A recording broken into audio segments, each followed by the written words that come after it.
This video will show you how to access the biography databases at GCC Library. You're going to start at the library website.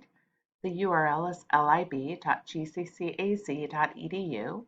or you can find us on the red bar of any GCC website by clicking on Library.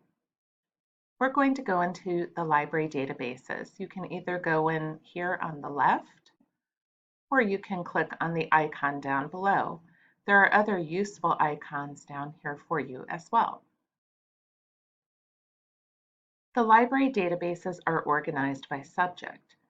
When I'm looking for biography information, I'm going to look at the selections under biography. I'm going to click on the first one. I must authenticate with my MEID and password.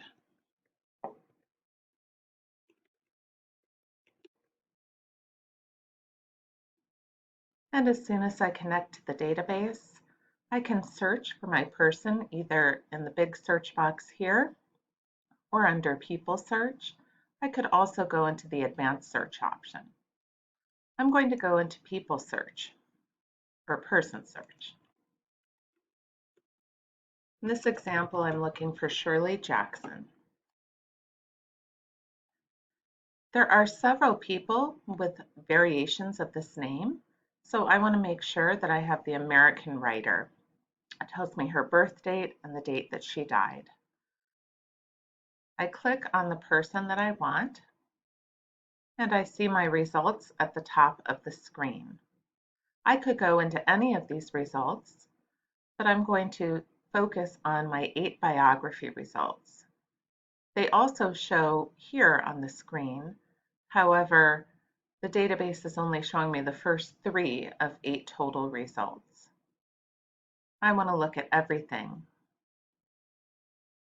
These essays all have variations of the same title, Shirley Jackson, Shirley Hardy Jackson, but they've all come from different publications. Dictionary of American Biography, published in 1981. This next one is from the Merriam-Webster's Biographical Dictionary. This one's a little more recent, being published in 2016. This one's from a specialized resource, the Horror, Ghost, and Gothic Writers Guide. I'm going to click on my first result, even though it was published in 1981. And I see some general information about Shirley. I can read the entire fairly lengthy essay on Shirley. I can send this article to myself either via email or by saving to my Google Drive. I can download or print. If I wanted to get the permanent link to the article, I would need to click here and copy and paste this link. When you are using a database, you cannot copy the link at the very top bar. And I have citation information. I can look at it in MLA or APA or Chicago style. You do want to check these computer-generated citations. Sometimes they have errors in them. For example, on the Explore side, I could click on this article that was published in the American Scholar, and I could read some more about Shirley here. When I look at the citation feature, the capitalization is all wrong for this citation. So if I simply copied and pasted this, I would lose points when my teacher looked at my citation. To return to your search results, you can click on the Results tab here, and that brings us back to that original page. I could also try an advanced search,